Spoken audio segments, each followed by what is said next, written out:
Morning class. This is the third video of chemistry of chapter 3rd. In last second video, we have discussed about Dalton's atomic theory, its postulate, its drawback, and Berzelius atomic symbols. Today, we will discuss about isotopes, isobars, some symbols of some elements, next molecules. So now we start today's class. In last video, in the topic Dalton's drawback of Dalton's atomic theory, we use two words, first isotopes and isobars. Today we study what are isotopes and what are isobars. First, isotopes. Atoms of the same element having the same atomic number but different mass numbers are called isotopes of that elements. Means इसमें क्या कहा है कि atoms किसके होंगे, same element के, लेकिन उनका एटॉमिक नंबर सेम रहेगा बट डिफरेंट क्या रहेगा, मास नंबर. तो ऐसे एटम क्या कहलाते हैं, एलिमेंट क्या कहलाते हैं, आइसोटोप्स कहलाते हैं. एग्जाम्पल से समझो आप एक बार. जैसे मैं बोलूं यहाँ पे आइसोटोप्स ऑफ हाइड्रोजन कौन कौन से होते हैं, तो ये हाइड्रोजन का सिंबल क्या होता है, H. एक चीज आप ध्यान रखिए कि जो नीचे जो लिखा जाता है वो होता है atomic number, right. It is known as atomic number. और जो टॉप पे लिखा जाता है वो होता है एटॉमिक मास. ये हमारा 4th चैप्टर में टॉपिक आएगा, एटॉमिक मास और एटॉमिक नंबर. तो वहां पे हम ये टॉपिक पढ़ेंगे, लेकिन अभी ये ड्रॉबैक में ये वर्ड्स आए थे इसलिए मेरे को बताना है. तो अभी इतना ध्यान रखिए कि जो ये सिंबल है ये किसका हो गया, हाइड्रोजन का. नीचे एटॉमिक नंबर लिखा जाता है, ऊपर एटॉमिक मास लिखा जाता है. तो यहाँ हाइड्रोजन 1 हो गया, means atomic number 1, atomic mass 1.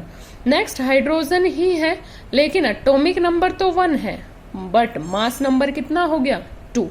यहाँ पे हाइड्रोजन है, एटॉमिक नंबर सेम वही है 1, लेकिन मास नंबर कितना हो गया, 3. तो यहाँ से देखिए तीनों में अगर हम देखें तो यहाँ पे एटॉमिक नंबर तो तीनों में सेम है, जो बेस में है सब पे सेम है 1, लेकिन डिफरेंट क्या है, एटॉमिक मास. इसमें 1 है, इसमें 2 है, इसमें 3. तो इन एलिमेंट्स को क्या बोलेंगे तीनों को कि ये किसके आइसोटोप हैं, आइसोटोप हो गए इसकी same atomic number but different mass number, और सेम एलिमेंट के, ये भी हाइड्रोजन का है, ये भी हाइड्रोजन का, ये भी है. तो ये तीनों किसके आइसोटोप हो गए, आपके हाइड्रोजन के. और ऐसा नहीं है कि हम अपनी मनमर्जी से आइसोटोप बना सकते, ये वेरीफाइड होते हैं. साइंटिस्ट इनको बोलते हैं कि हाँ ये आइसोटोप है, क्योंकि इस पे काफी एक्सपेरिमेंट होते हैं. तब उन्होंने बताया कि ये हाइड्रोजन के 3 आइसोटोप होते हैं. H11 को बोला जाता है प्रोटियम. ड्यूटेरियम किसको बोला जाता है, जिसका atomic number 1, mass number 2. Tritium किसको बोला जाता है, जिसका एटॉमिक नंबर 1 और मास नंबर 3, राइट. नेक्स्ट हमारा आता है आइसोबार्स.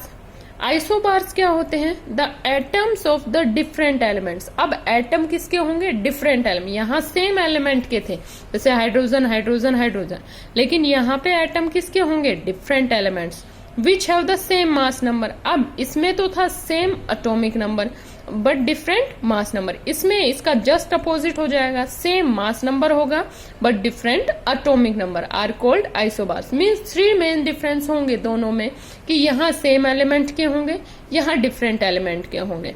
यहाँ सेम एटॉमिक नंबर होगा, यहाँ डिफरेंट एटॉमिक नंबर होगा, यहाँ डिफरेंट मास नंबर होगा, तो यहाँ क्या होगा, सेम मास नंबर. तो अब यहाँ पे देखिए, जैसे ये क्या है, आर्गन. AR से क्या होता है, आर्गन. यहाँ पे 18 तो इसका एटॉमिक नंबर है, 40 इसका क्या हो गया, मास नंबर. नेक्स्ट है आर्गन 19 और ये 40, तो 19 एटॉमिक नंबर और ये 40 मास नंबर. नेक्स्ट है कैल्शियम और यहाँ 20 और ये क्या हो गया, 40. अब यहाँ से हम देखें तो यहाँ से तो ये एलिमेंट क्या हो गए, सेम हो गए. तो यहाँ से तो हम इनको नहीं बोल सकते क्योंकि यहाँ डिफरेंट एलिमेंट लिखा है. तो अगर हम इन दोनों को ले या फर्स्ट और थर्ड को ले, कंसिडर करें या इसको ले, तो ये क्या हो गए, एटम ऑफ डिफरेंट एलिमेंट। ये आर्गन का है, ये कैल्शियम का है, लेकिन यहाँ देखिए कि एटॉमिक नंबर दोनों में क्या है, डिफरेंट है। यहाँ 18 है, यहाँ 20, लेकिन मास नंबर दोनों में क्या है, 40 सेम है। तो ये हमारा क्या हो जाता है, आइसोबार्स, राइट। नेक्स्ट है, हमने बर्जीलियस सिंबल्स के बारे में पढ़ा था, तो अब हम कुछ और एलिमेंट्स के सिंबल्स के बारे में पढ़ते हैं। देखिए, as we study symbol for elements were given by Berzelius theory, Berzelius के अकॉर्डिंग ये बर्जीलियस ने इनके नेम दिए थे, सिंबल्स दिए थे। अब कुछ अदर सिंबल हैं जो डायरेक्टली लैटिन, ग्रीक लैंग्वेज से लिए जाते हैं, जैसे some other symbols have been taken from the names of elements in Latin, German और ग्रीक। डायरेक्ट जर्मन, लैटिन या ग्रीक वर्ड से उनके सिंबल्स को डिराइव किया गया है, जैसे कि for example Fe from its Latin name ferrum. अब हम देखेंगे कि कभी भी केमिस्ट्री में हम आयरन होता है, आयरन के लिए हमेशा सिंबल आई वगैरह या IR कुछ यूज नहीं होता।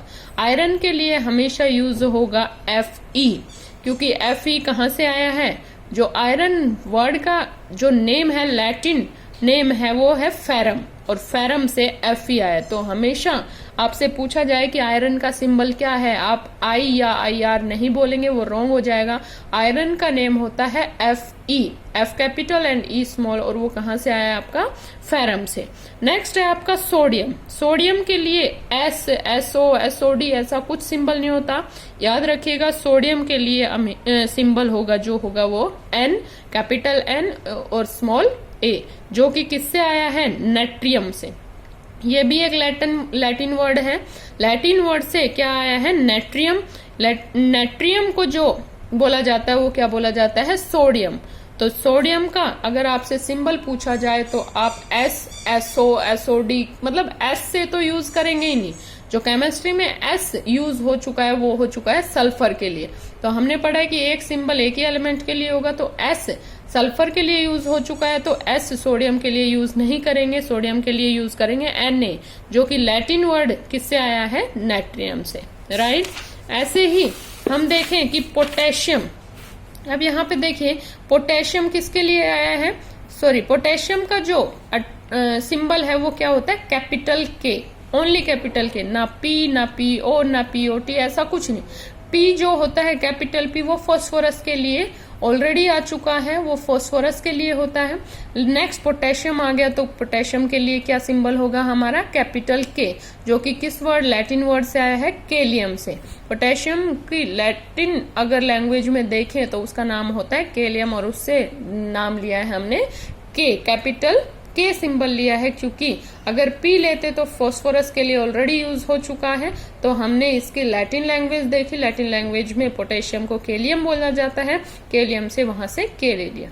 और ऐसे ही जैसे और भी अदर एलिमेंट होते हैं। अब हम जो जनरली हमारे यूज होंगे चैप्टर्स में, कि जनरली जो केमिस्ट्री में यूज होते हैं, अब आगे इसी चैप्टर में आपको फॉर्मूले बनाने आएंगे, तो उसके लिए फॉर्मूले रिटर्न होने के लिए, याद करने के लिए या फॉर्मूले बनाने के लिए, उस मेथड के लिए आपको क्या जरूरी है, एक तो सिंबल, और आगे जो जो आते रहेंगे वैलेंसी टाइप आएंगे वो मैं बताती रहूंगी, लेकिन फिलहाल आपको क्या याद करने हैं, symbol.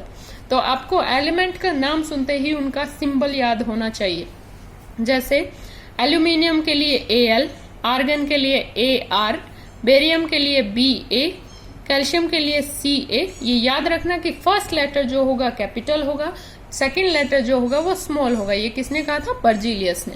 Next calcium Ca, carbon only C capital, chlorine capital C and small l, cobalt CO, copper Cu। अब यहाँ पे देखिए कॉपर से अगर देखते तो CO आता, लेकिन यहाँ पे ये किससे आया है, क्यूप्रस से। क्यूप्रस जो है कॉपर का लैटिन वर्ड है, इसलिए CO ना करके क्यूप्रस Cu लिया है। CO किसका होता है, कोबाल्ट का। फ्लोरीन के लिए कैपिटल F, गोल्ड के लिए Au, ये भी लैटिन लैंग्वेज से लिए गए हैं। Next hydrogen H, iodine I, iron, ये देखिए मैंने बताया था अभी, आयरन क्या आ गया, Fe, lead Pb, nitrogen N, oxygen capital O, potassium K, silicon Si, silver Ag, sulphur S, zinc Zn। Okay, next आप देखिए, नोट डाला है मैंने, IUPAC। IUPAC का फुल फॉर्म क्या है? International union of pure and applied chemistry. जो ये यूनियन है, इसी के थ्रू क्या दिया जाता है? नेम वगैरह दिया जाता है केमिस्ट्री में। जो भी नेम है IUPAC नेम आप देखेंगे आगे केमिस्ट्री में 10th 11th 12th में जो भी होंगे नेमिंग जो की जाती है वो IUPAC के थ्रू की जाती है। यही एक यूनियन है जिसके थ्रू केमिस्ट्री के एलिमेंट्स को नेम दिया जाता है, वेरीफाई किया जाता है। क्लियर? नेक्स्ट हमारा है टॉपिक एटॉमिक मास यूनिट। अब हमने एलिमेंट तो जान लिए, अब इनका मास कैसे होता है, मास कैसे कैलकुलेट करते हैं तो वो देखते हैं। एटॉमिक मास यूनिट पता चल रहा है, एटॉमिक मीन्स एक ही एटम का mass unit. It is denoted by AMU। किससे डिनोट किया जाता है? शॉर्ट में लिखते हैं। इसकी यूनिट क्या हो जाती है? जैसे डिस्टेंस की मीटर किलोमीटर ऐसे होती है, तो एटॉमिक मास यूनिट की किससे होती है? AMU, या उसी को स्मॉल u से लिखा जाता है। अब देखो definition, the mass equal to 1/12 of the mass of a C12 atom is called 1 atomic mass unit. Means यहाँ पे देखिए कि किसके इक्वल, जो किसी भी एटम का मास किसके equal? 1/12 of the mass of a C6 atom. C6 means carbon 6। Carbon जब हम काउंट करेंगे एटॉमिक नंबर के बेस पे तो कार्बन 6 नंबर पे आता है, तो वहां से ये किसका, यहां से बोल सकते हैं कि किसी भी एटम का मास अगर किसके इक्वल होता है? 1/12 of the mass of a C6 carbon atom. और उसी को क्या बोला जाता है? उस मास को क्या बोला जाता है? 1 atomic mass unit. Clear? 1 atomic mass unit की डेफिनेशन क्या होगी? The mass equal to 1/12 of the mass of a C6 carbon atom is called 1 atomic mass unit. अब देखिए 1 एटॉमिक मास यूनिट निकालेंगे तो क्या हो जाएगा इस डेफिनेशन से? 1/12 into mass of a C6 atom. यहां से ये हो गया मास of a C6 atom upon 12। ये इक्वेशन फर्स्ट। नेक्स्ट है कि अब हमें इसका मास पता होना चाहिए, तो हम यहाँ से 1 एटॉमिक मास यूनिट की वैल्यू निकाल सकते हैं। अब यहाँ से देखिए absolute mass of a C6 atom, absolute मास एक C6 एटम कार्बन 6 का जो एटम है उसका कितना होता है? 1.9924 इंटू 10 की पावर -23 ग्राम। ये कैलकुलेटेड है, एक्सपेरिमेंटल है, तो ये इतना किसका होता है? C6 कार्बन एटम का एब्सोल्यूट मास। अब यहाँ से ये सेकेंड इक्वेशन डाल दी। अब इस इक्वेशन को मीन्स इस वैल्यू को हम किस में पुट कर देंगे? फर्स्ट इक्वेशन में। नेक्स्ट है put the value of equation second in equation first. इस वैल्यू को फर्स्ट इक्वेशन में पुट किया, तो यहाँ पे जैसे ही पुट करेंगे, इसको सोल्व करेंगे, तो इसकी वैल्यू आ जाएगी 1.66 इंटू 10 की पावर -24 ग्राम। और इसी को अगर हम केजी में क्या करेंगे? कन्वर्ट करेंगे, तो केजी में कन्वर्ट करने के लिए क्या करेंगे? 1000 से डिवाइड करेंगे तो 10 की पावर 3 ऊपर जाके किस में हो जाएगी? 10 की पावर -3, और पावर ऐड हो जाएगी तो ये कितना हो जाएगा? 10 की पावर -27। तो ये कितना हो जाएगा? 1.66 इंटू 10 की पावर -27 kg। अब आप देखिए कि जो ये पावर है, पावर जितनी नेगेटिव में बड़ी वैल्यू होगी उतनी ही वो रियल में क्या होती है? छोटी होती है। तो आप देख सकते हैं कि ये वैल्यू क्या होगी? बहुत ही छोटी होगी। तो अब देखिए एक क्वेश्चन आता है कि is atomic mass unit A practical unit? क्या एटॉमिक मास यूनिट एक प्रैक्टिकल यूनिट है? इसको हम प्रैक्टिकली यूज कर सकते हैं कि हम किसी भी एक्सपेरिमेंट में इसकी वैल्यू ले सकते हैं कि इसकी 1 एटॉमिक मास यूनिट, जैसे हम kg वगैरह यूज करते हैं, क्या हम इसको यूज करते हैं? प्रैक्टिकली कर सकते हैं? इसका आंसर क्या है? नो। क्यों नहीं कर सकते? The atomic mass unit is not a practical unit because this value 1.66 into 10 की पावर -24 ग्राम और in kg is equivalent to a very small mass. क्योंकि ये बहुत स्मॉल मास है और इतने स्मॉल मास को हम मेजर नहीं कर सकते किस पे?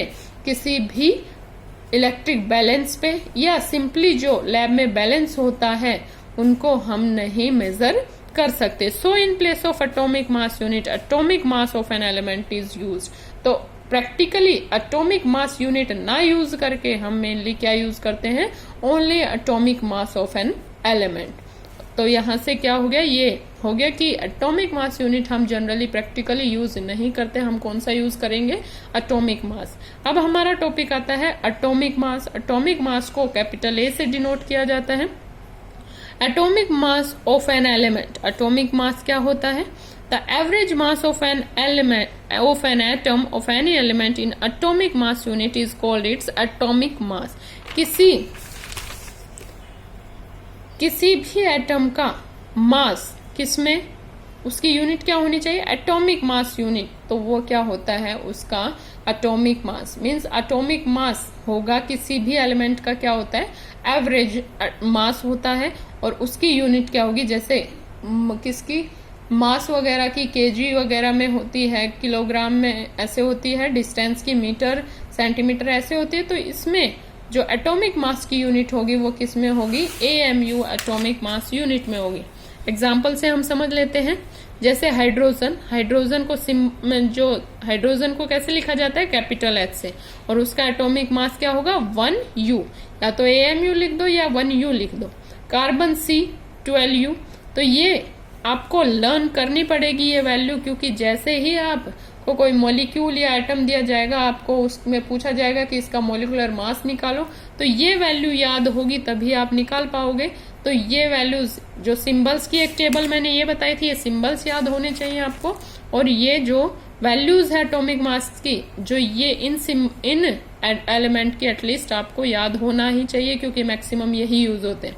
तो हाइड्रोजन का एटॉमिक मास कितना होता है? 1 एटॉमिक मास यूनिट। कार्बन का 12, nitrogen 14, oxygen 16, sodium 23, magnesium 24, sulphur 32, chlorine 35.5, calcium 40। Clear? ये आपको ये वैल्यूज लर्न होनी चाहिए। आगे हम, और जब टॉपिक आएगा मॉलिक्यूलर मास का, मॉलिक्यूल्स का मास कैसे निकालते हैं, तो आपको वहां यूज होगा। जैसे फर्स्टली मैंने जब एक टॉपिक पढ़ाया था आपको, law of conservation of mass, तो उसमें क्या कहा था कि ऐसे मैं एक मॉलिक्यूल ले रही थी H2O, और H2O में मैं क्या कर रही थी कि 2 एटम किसके होते हैं? ये एक मॉलिक्यूल है, इसका अगर मॉलिक्यूलर मास निकालती हूं तो कैसे आए? 2। और हाइड्रोजन का मैंने मल्टीप्लाई किया था 1, प्लस एक किसका है? ऑक्सीजन का मल्टीप्लाई किया था 16 से। तो वही केस है कि हाइड्रोजन का 2 एटम है, और एलिमेंट का कितना है? एक एटम का जो एटॉमिक मास होता है वो 1 होता है। यहाँ ऑक्सीजन का 1 एटम है, और कितना एटॉमिक मास होता है? 16। तो ये वाला जो होता है 2 + 16, टोटल कितना हो गया? 18U। तो ये चीज जो है ये यहीं से आती है कि अगर हमें ये वैल्यू याद है तभी हम ऐसे कैलकुलेट कर पाएंगे। तो ये आगे आएगा मॉलिक्यूल जब हम पढ़ेंगे उसमें, जैसे अब एटॉमिक मास आ रहा है एटम में, तो वहां मॉलिक्यूलर मास आएगा आपका। क्लियर? नेक्स्ट आता है एटम एग्जिस्टेंस। एटम एग्जिस्टेंस क्या होता है कि एटम कैसे एग्जिस्ट करते हैं? Atoms of most of the elements are very reactive and does not exist in free state. Atom क्या होते हैं कि बहुत रिएक्टिव होते हैं और कभी भी वो फ्री स्टेट में नहीं मिलते, मीन्स वो कंबाइंड स्टेट में मिलते हैं। जैसे मैं बोलूं कि Na, क्या सोडियम जो है वो फ्री स्टेट में मिलता है? नहीं, सोडियम कभी भी फ्री स्टेट में नहीं मिलता, हमेशा किस में मिलेगा? कंबाइंड स्टेट में। लेकिन कुछ एटम होते हैं कि वो एग्जिस्ट करते हैं फ्री स्टेट में, जैसे कि नोबल गैस। नोबल गैस क्या होते हैं कि जो क्या होते हैं? Helium, neon, argon, krypton, xenon and radon. He for helium, Ne neon, argon, krypton, xenon, radon. तो ये क्या होते हैं? रेडोन। तो ये चीज क्या होते हैं? नोबल गैस होती है। ये एलिमेंट नोबल गैस क्या होती है? याद रखना, अनरिएक्टिव होती है, किसी के साथ रिएक्ट नहीं करते, इसीलिए ये हमेशा फ्री स्टेट में मिलते हैं, कंबाइंड स्टेट में नहीं मिलते। ये मिल सकते हैं, बाकी और एटम फ्री स्टेट में नहीं मिलते, हमेशा कंबाइंड स्टेट में ही मिलते हैं दूसरे एटम के साथ। तो वो क्या बना लेते हैं? मॉलिक्यूल। अब यहाँ देखिए, are chemically unreactive and can exist in the free state as single atom. Only noble gas ही अनरिएक्टिव होती है, इसलिए ये एज ए सिंगल एटम या फ्री स्टेट में ये मिलते हैं। Atoms of all other elements combine together to form molecules और आयन। अब अदर एलिमेंट जो होते हैं उनके एटम्स क्या नहीं मिलते? फ्री स्टेट में नहीं मिलते, तो वो क्या करेंगे? वो कंबाइन करेंगे, और कंबाइन जब करते हैं तो दो चीजें बनती है, या तो मॉलिक्यूल बनते हैं या आयन्स बनते हैं। क्लियर? अब यहाँ पे देखिए, मैं ये समझा देती हूँ फ्लो चार्ट से। एटम्स क्या होते हैं? इलेक्ट्रिकली न्यूट्रल होते हैं, उनमें कोई चार्ज नहीं होता। एटम दो टाइप से फॉर्म होते, जैसे ही वो कंबाइन होंगे या तो मॉलिक्यूल्स बनाएंगे या आयंस बनाएंगे। मॉलिक्यूल्स क्या होते हैं? इलेक्ट्रिकली न्यूट्रल, मीन्स ये न्यूट्रल होते हैं, इनमें भी कोई चार्ज नहीं होता। आयंस क्या होते हैं? इलेक्ट्रिकली चार्ज, इन पे चार्ज होता है, या तो प्लस होता है या माइनस होता है। जब ये टॉपिक आएगा तब पढ़ेंगे। फिर मॉलिक्यूल्स को एलिमेंट्स या और इधर मॉलिक्यूलर कंपाउंड्स में डिवाइड किया जाता है, और आयंस से क्या बनते हैं? आयनिक कंपाउंड्स बनते हैं। एलिमेंट्स आपने सेकंड चैप्टर में पढ़ा होगा, मॉलिक्यूलर कंपाउंड्स आप इसमें पढ़ेंगे। फर्स्टली हम देखेंगे मॉलिक्यूल्स क्या होते हैं। A molecule is in general a group of 2 और more atom that are chemically bonded together. Molecule क्या होता है? ग्रुप होता है किसका? एटम्स का, जो आपस में बॉन्डेड होते हैं, मीन्स बॉन्ड के थ्रू वो अटैच होते हैं। उसमें या तो आयनिक बॉन्ड होता है, या कोवलेंट बॉन्ड होता है, या कोऑर्डिनेट बॉन्ड होता है। तो वो बॉन्ड के थ्रू आपस में एटम जुड़े होते हैं, तो उस ग्रुप को क्या बोला जाता है? मॉलिक्यूल। इसी को हम बोल सकते हैं the smallest particle of an element और a compound which can exist freely under ordinary condition and show all the properties of that substance is called a molecule. Means वो स्मॉलेस्ट पार्टिकल एलिमेंट का जो कि exist कर जाता है freely, means atom तो atom smallest unit होता है, लेकिन वो फ्रीली एग्जिस्ट नहीं करता। उसके बाद जो फ्रीली एग्जिस्ट कर जाता है वो स्मॉलेस्ट पार्टिकल कौन सा होता है? मॉलिक्यूल। और फिर वो सारी प्रॉपर्टी शो करता है उस सब्सटेंस की जो जो उसमें अटैच हुए। जैसे मैं बोल दूं NaCl, जो सॉल्ट होता है उसका फॉर्मूला क्या होता है? NaCl। उसमें Na सोडियम भी होता है और Cl क्लोरीन भी होता है। तो दोनों सोडियम और क्लोरीन, और वो सोडियम की और क्लोरीन की दोनों की प्रॉपर्टी शो करता है। तो NaCl एक क्या हो गया? मॉलिक्यूल हो गया। दूसरा एग्जाम्पल देखिए, H2O is the smallest particle of water which show all the properties of water. H2O जो है वो किसका स्मॉलेस्ट पार्टिकल है? वाटर का। H2O वाटर है, ये एक मॉलिक्यूल है, तो इसको क्या बोला जाता है? और ये H2O सारी प्रॉपर्टी शो करता है किसकी? वाटर की। अगर मैं यहाँ पे 2H2O ले लूं, तो 2H2O ले लूं तो ये 2 मॉलिक्यूल्स हो जाएंगे। तो इससे छोटा तो क्या है? सिंगल H2O, वो भी वाटर की प्रॉपर्टी शो करेगा, और 2H2O भी वाटर की प्रॉपर्टी शो करेगा। तो हमें स्मॉलेस्ट लेना है, तो सिंगल H2O क्या हो गया? मॉलिक्यूल हो गया किसका? वाटर का। नेक्स्ट है, ये मॉलिक्यूल में है एटम ऑफ सेम और different elements depending upon this molecule can be characterized into 2 category. अब मॉलिक्यूल या तो सेम एटम से बन सकते हैं या डिफरेंट एटम से। इसके बेस पे मॉलिक्यूल्स को 2 टाइप्स में डिवाइड किया गया है। फर्स्ट आता है homoatomic molecules, homoatomic, और second heteroatomic molecules. Homoatomic क्या होता है? वो molecules containing atoms of same element are known as homoatomic. जिस मॉलिक्यूल्स में जो एलिमेंट या एटम है वो सेम होते हैं तो वो क्या कहलाते हैं? होमो एटॉमिक। जैसे कि H2 में क्या है? दोनों हाइड्रोजन के एटम है। O2 में क्या है? दोनों ऑक्सीजन के। O3 ओजोन में तीनों ऑक्सीजन के एटम है। एसिड सल्फर में कितने हैं? तीनों जो 8 एटम है वो सल्फर के हैं। P4 मीन्स फॉस्फोरस के कितने एटम है? यहाँ पे 4। तो सेम कंबाइन हो रहे हैं, सेम एटम सेम के साथ कंबाइन हो रहे हैं, तो यहाँ से ये किसके एग्जाम्पल है? होमो एटॉमिक मॉलिक्यूल के। नेक्स्ट आता है हेट्रो एटॉमिक। इसमें डिफरेंट एटम, जो एटम होंगे वो डिफरेंट एलिमेंट, जैसे H2O, यहाँ से हाइड्रोजन भी है इसमें और ऑक्सीजन भी है। तो यहाँ से CO2 कार्बन भी है इस मॉलिक्यूल में, ऑक्सीजन भी है। NaCl सोडियम भी है और क्लोरीन भी है।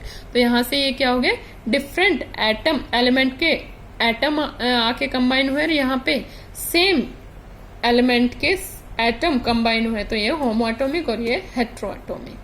Okay, clear? That's all for today. Have a nice day. Thank you.